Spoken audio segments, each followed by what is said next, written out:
योग हो और पावरफुल योग हो। तो हर एक अपना ये प्लानिंग करना।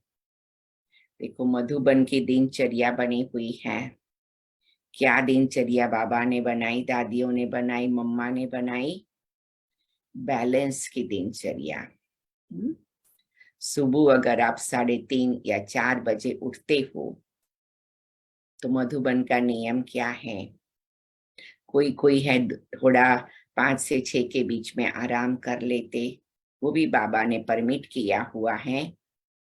और बाद में 12:30 बजे भोजन करके या 1 बजे लेटेस्ट भोजन करके अपनी ड्यूटी पूरा करके हर एक को 1 से 4 के बीच में आराम करना है। तो ये नियम बना हुआ है, 9 घंटा होता है। उसके बाद अगर शरीर को हम आराम देते हैं तो ये हम अपने शरीर का भी रिस्पेक्ट करते हैं और उससे हमारे ब्रेन के सेल्स को रिवाइव होने में बहुत मदद मिलती है। न्यूरोलॉजिस्ट कहते हैं कि अगर आप अपने ब्रेन का इतना यूज करते हैं, जितना यूज करते हैं उतने आपके न्यूरॉन्स यूज होते हैं। लेकिन अगर आप राइट टाइम पर रेस्ट नहीं करते हैं तो आपके न्यूरॉन्स जो यूज हो जाते हैं वो रिवाइव नहीं हो सकते हैं। आपको ज्ञान होगा विज्ञान का, शरीर के विज्ञान का भी, कि हमारे बॉडी के सेल्स रोज नए भी बनते हैं और पुराने मरते भी हैं। ये एक प्रोसेस रेगुलर एवरीडे चलता रहता है और विशेष करके ब्रेन का प्रोसेस। तो इसीलिए 9 घंटे के बाद, लेटेस्ट 10 घंटे के बाद आपको कम से कम 1 घंटा आराम करना चाहिए, जिससे आपकी बॉडी की सारी सिस्टम ठीक चले, जिससे आपको कोई भी प्रकार की तकलीफ ना हो। और जब as the mind so the body, as the body so the mind, जब तन स्वस्थ है तो मन भी स्वस्थ रहेगा और मन स्वस्थ है तो तन को भी स्वस्थ रखना इजी हो जाएगा। तो यज्ञ का नियम बना हुआ है।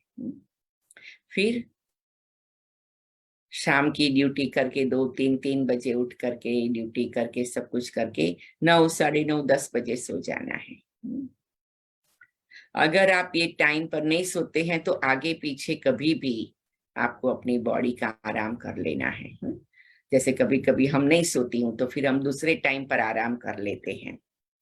कोई की जॉब ऐसी है, कोई के परिवार की सिचुएशन ऐसी है, कोई का कारोबार ऐसा है, लेकिन लक्ष्य हो कि 9 घंटे के बाद, 10 घंटे के बाद हमारे तन रूपी रथ को आराम मिले।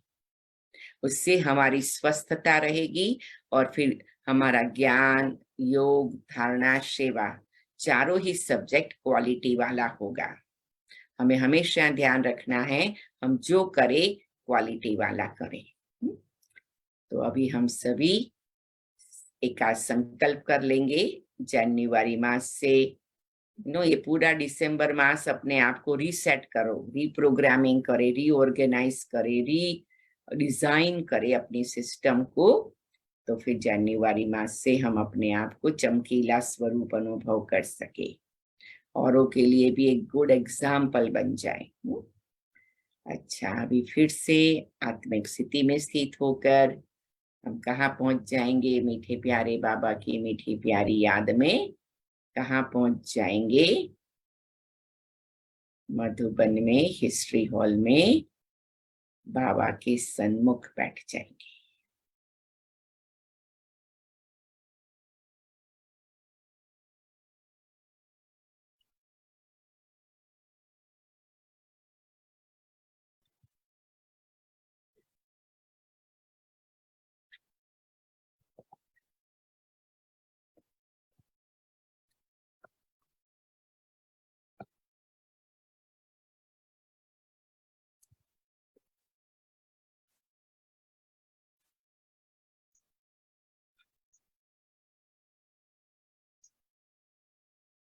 12/12/2022 प्रातः मुरली। ओम शांति। बाप दादा मधुबन। मीठे बच्चे, बाप भल यहाँ तुम्हारे सन्मुख है, लेकिन याद तुम्हें शांति धाम घर में करना है। तुम्हारा बुद्धि योग सदा ऊपर लटका रहे। तो बार बार बुद्धि को कहाँ ले जाएंगे आज? चाहे ट्रैफिक कंट्रोल करे, चाहे ड्राइविंग करके पूरा करे, कार में बैठे, पार्किंग लॉट में आए, जॉब की जगह पर आए, कहाँ भी आए, तो अपने को क्या करना है? बार बार बुद्धि योग को कहाँ ले जाएंगे? परम धाम में। प्रश्न, अहो भाग्य किन बच्चों का कहेंगे और क्यों? उत्तर, जिन बच्चों की बुद्धि में बाप की नॉलेज आई उनका है अहो भाग्य, क्योंकि ज्ञान मिलने से सद्गति हो जाती है, तुम विश्व के मालिक बन जाते हो। बाकी जब तक ज्ञान नहीं है तब तक कोई शिव बाबा पर शरीर भी होम दे, लेकिन प्राप्ति सिर्फ अल्पकाल की होती है। बाप का वर्षा नहीं मिलता है, भक्ति में भावना के चने मिल जाते हैं, सद्गति नहीं मिलती। ओम शांति। बच्चों की दिल में सदैव रहता है कि, क्या रहता है हमारे दिल में? हर एक अपने दिल पर हाथ रखकर पूछो, मेरे दिल में क्या रहता है?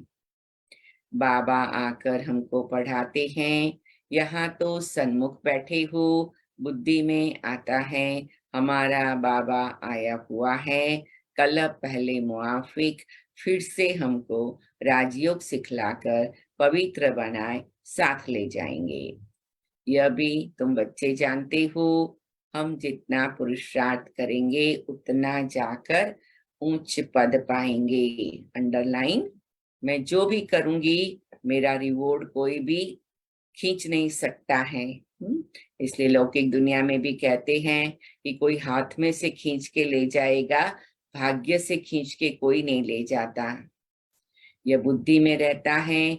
बच्चे जानते हैं अभी भक्ति मार्ग खत्म होना है, भक्ति और ज्ञान दोनों इकट्ठे नहीं चलते हैं। जो भी मनुष्य पूजा आदि करते हैं, शास्त्र पढ़ते हैं, वह कोई ज्ञान नहीं है, वह भक्ति है। बाप भी कहते, मीठे बच्चे वेद शास्त्र आदि अध्ययन करना, जप तप आदि करना, या जो कुछ भक्ति आधा कल्प से करते आए हो उसको ज्ञान नहीं कहेंगे। ज्ञान सागर एक ही बाप है, वह तुमको बिल्कुल सही रास्ता बताते हैं।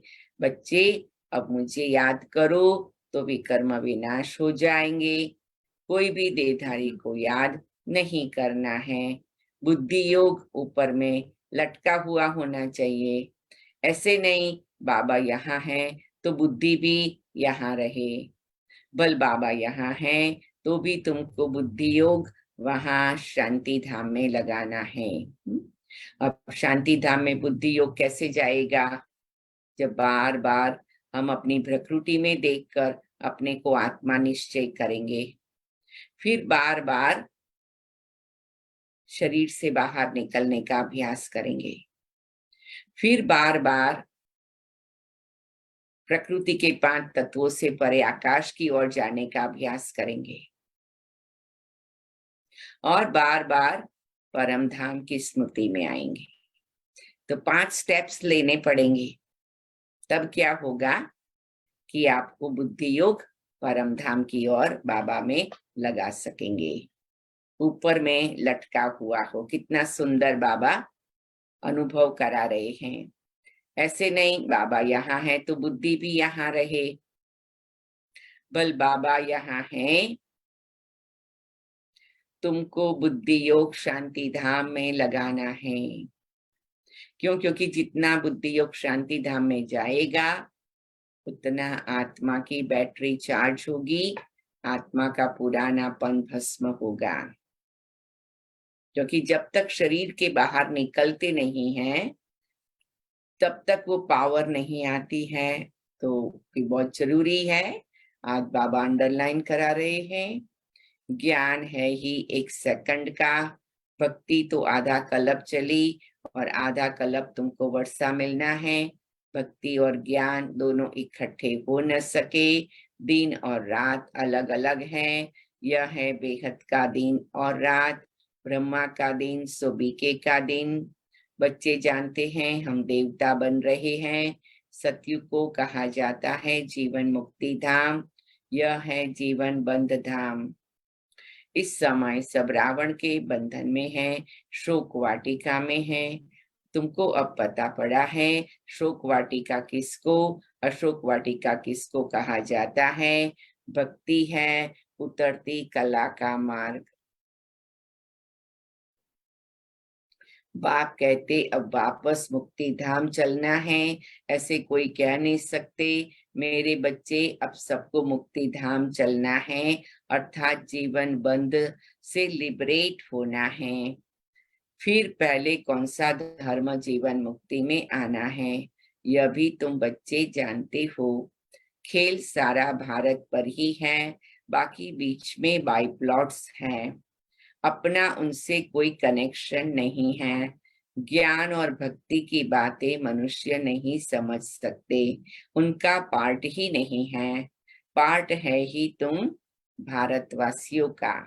अंडरलाइन करेंगे, मुझ भारतवासियों का ये पार्ट है पूरा। 5000 वर्ष का प्ले करने का। सतयुग आदि में देवी देवता ही थे, अब कलयुग में अनेक धर्म हैं। तुम्हारा यह है लीप जन्म, कल्याणकारी जन्म। यह संगम का सुहावना युग है ना। तुम जानते हो लौकिक बाप के भी हम हैं, फिर जीते जी पारलौकिक बाप के भी बने हैं। लौकिक बाप भी हैं, पारलौकिक बाप भी हाजरा हजूर हैं। अंडरलाइन करेंगे, पारलौकिक बाप भी हाजरा हजूर हैं। अभी बाबा तो हाजरा हजूर हैं, क्या हम बाबा को इतना यूज करते हैं? तो ये भी एक बहुत अच्छा प्रश्न पूछना है अपने आप से।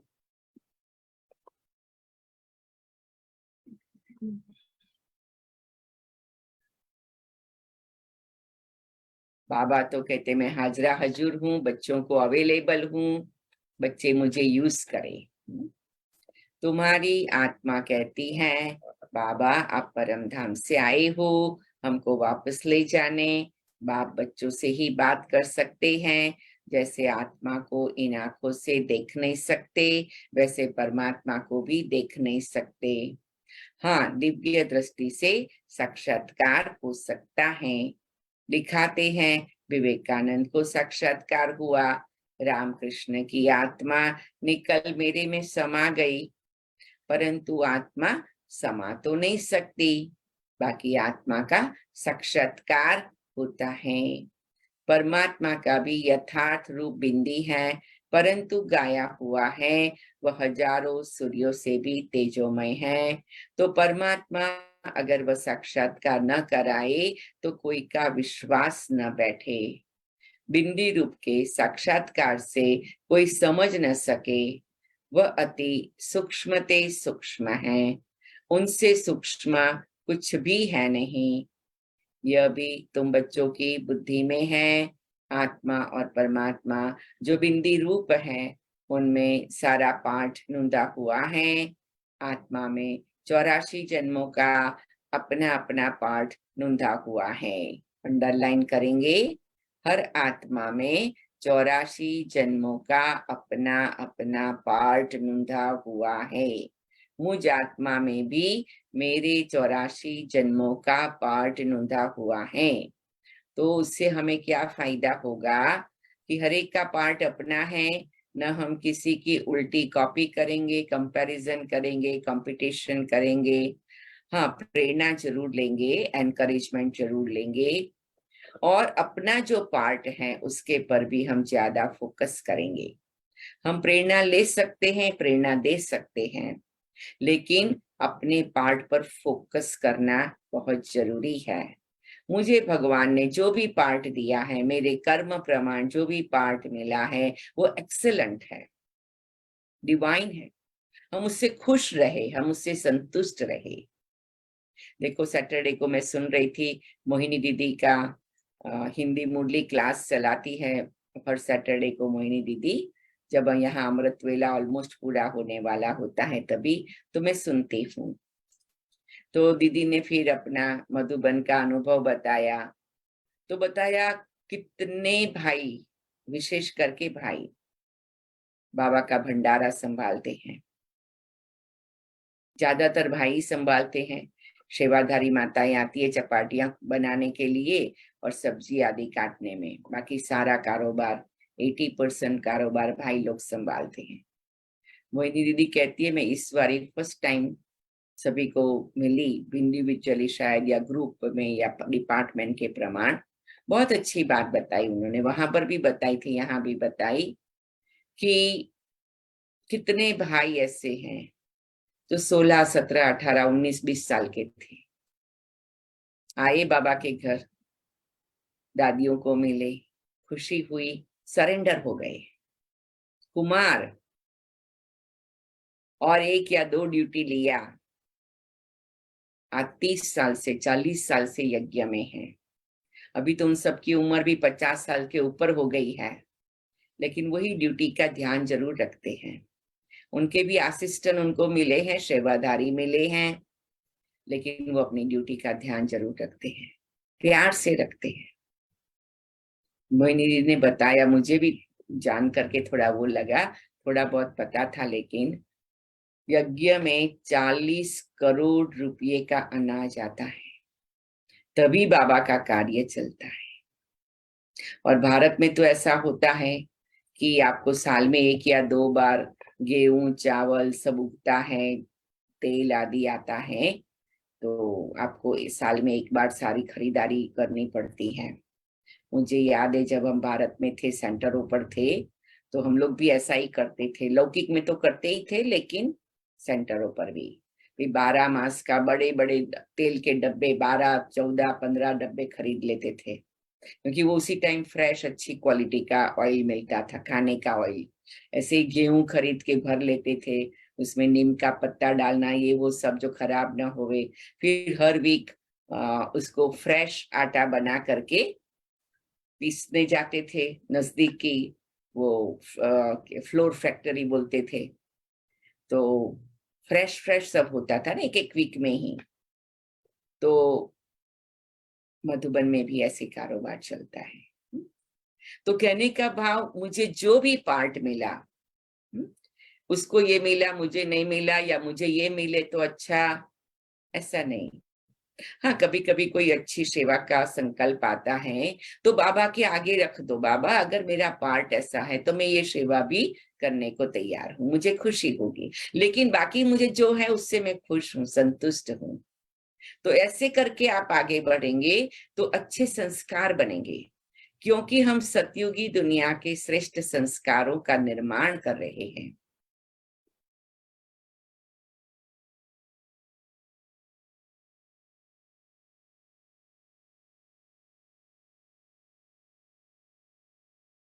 आत्मा में 84 जन्मों का अपना अपना पार्ट नूंदा हुआ है। कितनी विचित्र बात है, बाप बिगर कोई समझा न सके, यह बातें तुम विलायत वालों को समझाओ तो वंडर खाए और तुम्हारे पर कुर्बान जाए। प्राचीन भारत का ज्ञान और योग तुम ही समझा सकते हो, पहले पहले ये समझाना है आत्मा परमात्मा क्या वस्तु है। आत्मा के लिए कहते हैं स्टार है, परमात्मा के लिए नहीं कहेंगे कि स्टार है। आत्मा कोई छोटी बड़ी नहीं होती है, वह है ही एक बिंदी जो एक शरीर छोड़ दूसरे में प्रवेश करती है। तुम बच्चे समझते हो ड्रामा में जो कुछ चलता है वह नूंद है, चक्र फिरता रहता है, यह सब प्रैक्टिकल बुद्धि में आना चाहिए। दुनिया तो इन सब बातों को नहीं जानती है। सबसे तीखी दौड़ी आत्मा की है, 1 सेकंड में कहाँ की कहाँ चली जाती है, सेकंड में जीवन मुक्ति मिलती है, सेकंड में आत्मा भी वहां पहुंचती है। आत्मा कहती है मेरे से तीखा और कुछ है नहीं। आज ये बहुत अच्छा हम पॉइंट पक्का कर सकते हैं, मैं आत्मा तीखे से तीखा रॉकेट हूँ, जो सेकंड में पार ब्रह्म परम धाम में पहुंच सकती हूँ। तीनों लोकों का चक्कर लगा सकती हूँ, त्रिकालदर्शी बनकर 5000 वर्ष का भी चक्र लगाती हूँ। तो मैं तीखे ते तीखा रॉकेट हूँ, सेकंड में कहाँ भी जा सकती हूँ, आ सकती हूँ। कितनी सुंदर बात है। मेरे से छोटा भी कोई नहीं है, मैं सूक्ष्म ते सूक्ष्म हूँ। इसलिए सारे दिन में ये भी अभ्यास करो, प्रकृति के बीच में सूक्ष्म ते सूक्ष्म आत्मा को अनुभव करो। एकदम सूक्ष्म ज्योति हूँ, एकदम सूक्ष्म चमकीला सितारा हूँ, एकदम सूक्ष्म दिव्य शक्ति हूँ। अपने आप को धीरे धीरे बुद्धि को प्रकृति के बीच में लाके 5-5 बार ये संकल्प करो। देखो धीरे धीरे आपको इतनी सूक्ष्मता का अनुभव होगा। आत्मा कहती है मेरे से तीखा और कुछ नहीं, मेरे से छोटा कोई नहीं। छोटी सी आत्मा में सारी नॉलेज है। उनको कहा जाता है गॉड इज नॉलेजफुल। आगे कहते थे भगवान सब कुछ जानते हैं। इसका मतलब यह नहीं कि एक एक के दिल को बैठ जानते हैं। यह तो ड्रामा में सब कुछ नूंद है।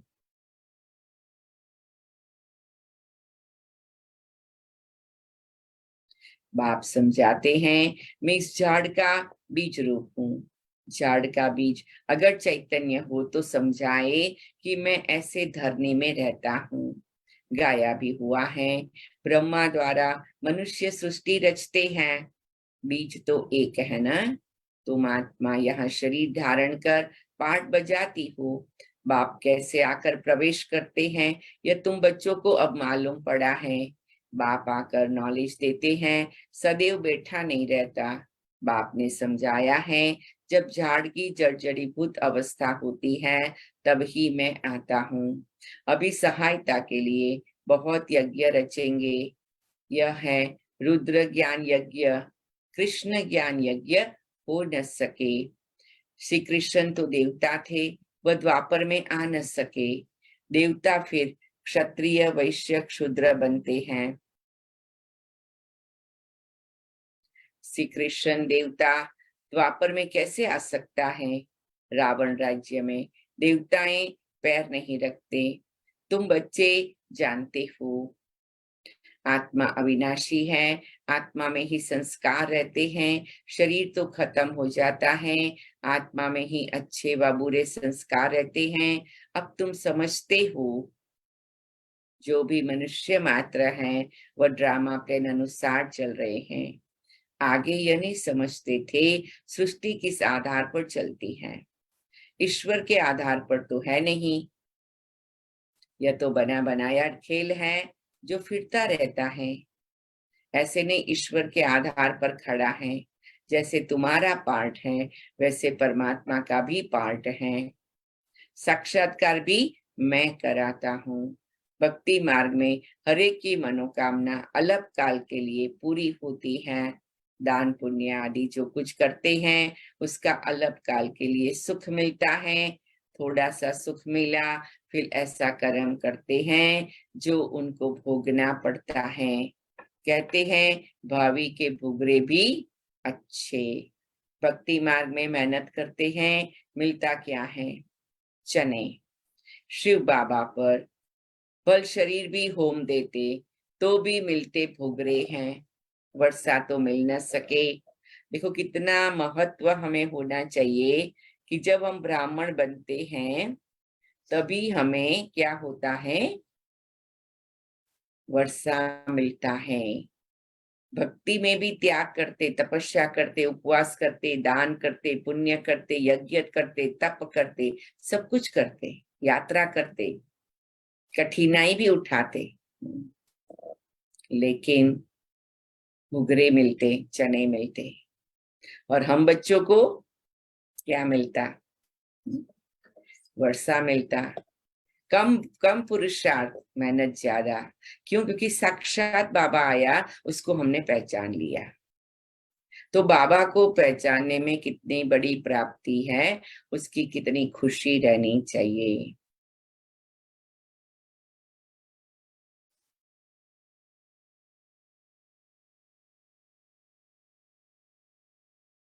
समझो कोई का राजा के घर में जन्म होता, खुशी मनाते, बल वो राजकुमार है, परंतु तुम कहेंगे उनको चने मिले। कहाँ हमको बाप विश्व का मालिक बनाए बादशाही देते, कहाँ वो भुगरे चने। कोई बहुत दान करते, बल जाकर राजा के पास जन्म लिया तो भी तुम्हारी भेंट में भुगरे हैं। तो अब राजाई पद का पुरुषार्थ करना चाहिए। लौकिक बाप भी बच्चों को देख बहुत खुश होते हैं। यह है बेहद का माँ बाप जिससे 21 जन्मों का सुख मिलता है। आजकल देखो दुनिया में दुख बढ़ता जा रहा है। अभी दुख धाम की अंत है। पारलौकिक बाप से बच्चों को क्या मिलता है, लौकिक से क्या मिलता है, फर्क कितना है। यहाँ कर्मों के अनुसार कोई गरीब बनता है, कोई कैसा बनता है। तो ये बात हम बच्चे याद रखते हैं कि सब कुछ प्राप्त होता है कर्मों के आधार पर। तो हमें किसके ऊपर ध्यान देना है, कर्म पर। एक कर्म पर ध्यान देना है, दूसरा कर्म करने की भावना पर ध्यान देना है। गीता में भगवान ने ये बताया है, तुम जिस भाव से जो कर्म करते हो तुम्हें उस भावना के प्रमाण कर्म का फल मिलता है। जैसे लौकिक दुनिया में कहते हैं, भक्ति में कहते हैं, कोई ने बहुत दान पुण्य किया, लेकिन फिर उसकी भावना गुप्त रह के ध्यान करने की नहीं थी, तो उसको मान शान चाहिए था। कहाँ उसका नाम हो, कहाँ उसका पिक्चर लगे। मंदिरों में भी करते हैं, तख्ती लगाते हैं, तो उसको कहते कीर्ति दान। कि दान दिया, कीर्ति ले लिया, महिमा ले लिया, तो उससे फिर क्या होता है, वहां का वहां आपका खाता पूरा हो गया, आपने कमाया और खाया, काम पूरा हुआ। तो बाबा कहते हैं कर्म पर ध्यान देना है और उससे भी ज्यादा कर्म की भावना पर ध्यान देना है, क्योंकि भावना से आधार पर ही भाग्य बनता है। केवल कर्म से भाग्य नहीं बनता, भावना से भाग्य बनता। जैसे बाबा कई बार कहते, दादी गुलजार बहुत बार ये समझाती थी कि कर्म योग करो, मनसा योग करो, वाचा योग करो, मनसा सेवा करो, कर्मणा सेवा करो, वाचा सेवा करो, सभी का 100% मार्ग है। तो जितना हम अपने आप पर ध्यान देते हैं, हमारे मन को और तन को समन्वय करना है। मन भी शुद्ध, तन भी शुद्ध।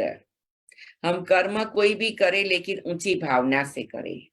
एक अव्यक्त वाणी में बाबा ने बताया, तुम अगर खाना बना रहे हो लेकिन कोई आएगा देखेगा तो उनको विष्णु का साक्षात्कार होगा, देवी देवताओं का साक्षात्कार होगा। जैसे ब्रह्मा बाबा साकार में थे, वॉक लेने भी जाते थे, लोगों को विष्णु का साक्षात्कार होता था, लाइट का साक्षात्कार होता था, क्योंकि वो ऊंची स्थिति में करते थे काम। तो हमें भी ये लक्ष्य रखना है कि मेरी भावना, मेरी स्थिति ऊंची हो, तो मेरे द्वारा किसी को कुछ अच्छा अनुभव हो।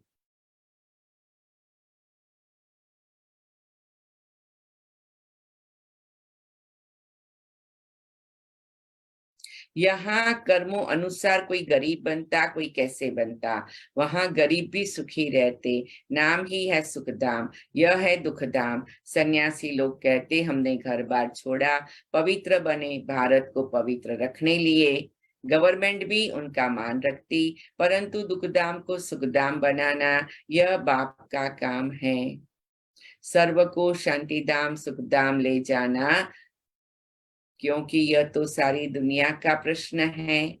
भारत जब शिष्टाचारी था तब देवताएं थे। बाबा निबंध देते हैं, युक्ति से लिखना चाहिए। देवताएं 84 जन्मों का चक्र लगाकर आए हैं, फिर मनुष्य से देवता बनते हैं। मनुष्य से देवता बाप ही बनाएंगे और कोई की ताकत नहीं। सन्यासियों से भारत को कुछ फायदा है, पवित्र रहते हैं। आगे तो रचता रचना के लिए कहते थे बेअंत है, हम नहीं जानते। अभी तो कह देते हम भगवान हैं।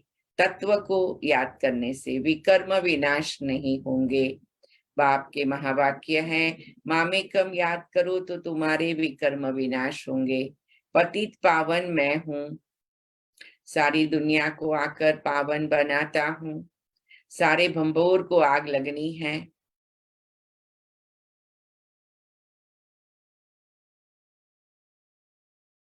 सारी दुनिया अज्ञान निंद्रा में सोई हुई है। ड्रामा प्लेन अनुसार सारी दुनिया नास्तिक है। बाप कहते मैं आकर सबको आस्तिक बनाता हूं। अभी जो बिल्कुल तमोप्रधान बने हैं वो अपने को भगवान कह देते हैं। तुम तो इस सृष्टि चक्र के राज को जानने से क्या बन जाते हो? चक्रवर्ती राजा बन जाते हो, महावीर बनते हो। तुमको तो प्रारब्ध में माल मिलते हैं, उनको क्या मिलता है? शनि। तुम माया पर, आज कितनी बार बाबा चने को याद कर रहे हैं। तुम माया पर जीत पाते हो। स्वदर्शन चक्र तुम ब्राह्मणों को है। विष्णु के मंदिर को नर नारायण का मंदिर कहते हैं। वास्तव में लक्ष्मी नारायण को तो दो दो भुजाएं चाहिए, परंतु उनको चार भुजाएं देते हैं। मधुबन में ब्रह्मा बाबा जब साकार में थे और बाद में दादियां भी, तो उनका नियम था जब पानी पीते ना तो खाली पेट नहीं पीते और केवल अकेला पानी नहीं पीते। तो उस समय पर दो चार सिंग दाना होता है और दो चार ऐसे भुगरे होते जो रोस्ट किए हुए चने है ना, तो वो थोड़ा चार छह खा लेते। वो कहते कभी भी पानी अकेला नहीं पियो, खाली पेट नहीं पियो, है ना। तो चने चने बहुत याद आ रहे हैं। लक्ष्मी नारायण तो अलग ठहरे ना। अगर वह चार भुजाओं वाले हैं तो उनकी संतान भी चार भुजाओं वाली आती। ऐसे तो है नहीं। देखो बाप कितना अच्छी रीति समझाते हैं। तुम अब समझदार मास्टर नॉलेजफुल बन गए हो। पतितों को पावन बनाना है, घर वालों को उठाना है, घर को भी मंदिर बनाना है। बच्चे कहते बाबा फलाने की बुद्धि का ताला खोलो। अब मैं सिर्फ यह काम करने के लिए बैठा हूं क्या? तुम तो ब्राह्मणिया हो, भू भू तुमको करनी है। ब्राह्मणों को सर्विस करनी है, पद भी तुमको पाना है। बाबा कहते मुझे भी कहो लेकिन खुद भी प्रयत्न करो। किसी की बुद्धि का ताला हमें खोलना है, ये लक्ष्य रखो। परिवार वालों की भी बुद्धि का ताला खोलना है, ये लक्ष्य रखना है। वो सहयोगी बने बहुत अच्छी बात है, नजदीक आए बहुत जरूरी बात है। पतितों को पावन बनाना है, घर वालों को उठाना है, घर को मंदिर बनाना है, ब्राह्मणों को सर्विस करनी है, पद भी तुमको पाना है। मैं निष्काम सेवाधारी हूँ और कोई निष्काम हो नहीं सकता। मैं तुमको स्वर्ग का मालिक बनाता हूँ, मैं नहीं बनता हूँ। मकान भी तुम बच्चों के लिए बनाए हैं, मैं तो पुरानी कुटिया में बैठा हूँ। मेरे लिए पुराना मकान पुराना शरीर है। शिव बाबा पुराने तन में रहता है, यह फिर कहाँ जाएगा? निष्काम सेवा एक बाप ही कर सकता है। तुम जानते हो बाबा से हम विश्व के मालिक बनने का वर्षा लेते हैं, तो खुशी से झोली भरनी चाहिए। देखो ज्ञान कितना ऊंचा है। भक्ति में क्या क्या दान पुण्य जप तप आदि करना पड़ता है। सदगति दाता तो एक बाप है। बाप ने आकर ज्ञान का ध्रुत डाला है।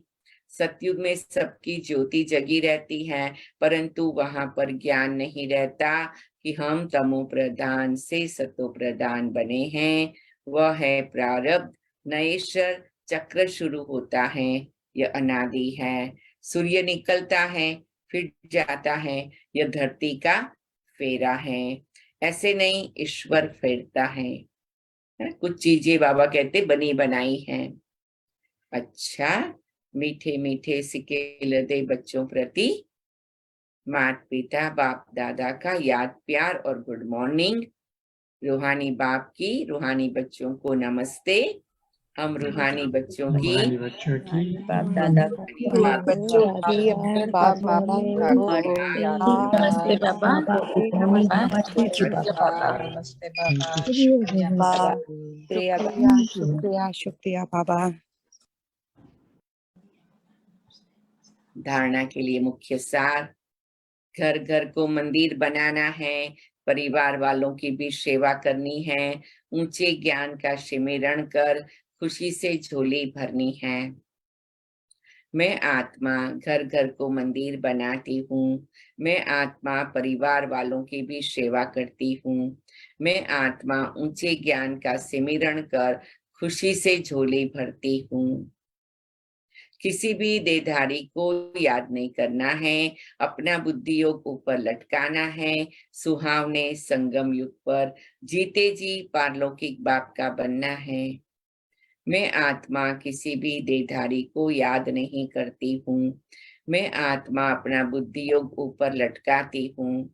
मैं आत्मा सुहावने संगम युग पर जीते जी पारलौकिक बाप का बनती हूँ।